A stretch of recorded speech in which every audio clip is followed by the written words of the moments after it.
অবাধ্য মেয়েবেলা, দেবলীনা চ্যাটার্জি। মেয়েদেরও তো তেজ ভালো নয়, কিসের দেমাগত? মেয়েরা একটু শান্তই ভালো, লক্ষ্মী দেবীর মতো। সব খাওয়া শেখ, কদিন পরেই পরের বাড়ি যাবি, তখন এত নাক শীতকালে কি দিয়ে ভাত খাবি? পা ছড়িয়ে খাচ্ছিস বসে, দূর গায়ে বিয়ে হবে। এ মা, তোর শ্যামলা যে রং, পাত্র পাওয়া যাবে? মুখের ওপর তর্ক করিস, এত ডাকাবুকো কেন? মেয়ে তো নয়, এক্কেবারে ধানি লঙ্কাটি যেন।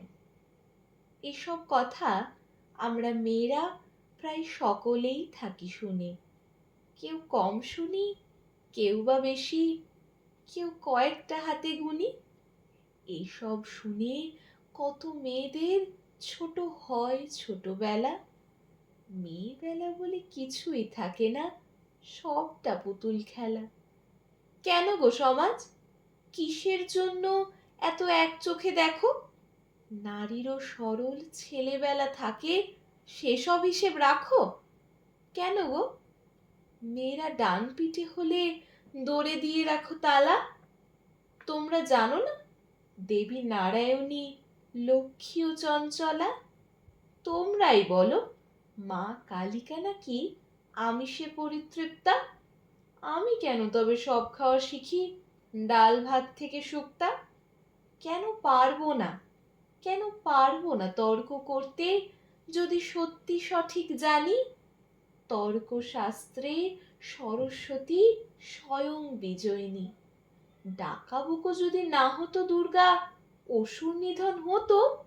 সাধারণ মেয়ে সাহসী হলেই ধানি লঙ্কার মতো।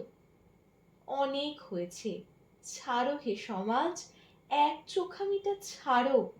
শিশুদের মাঝে লিঙ্গ না বেছে ওদের শিশুই বিচার করো।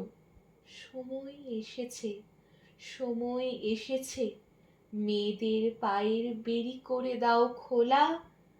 এরপর থেকে মেয়েদেরও থাক অবাধ্য মেয়েবেলা। এরপর থেকে আমাদেরও থাক অবাধ্য মেয়েবেলা।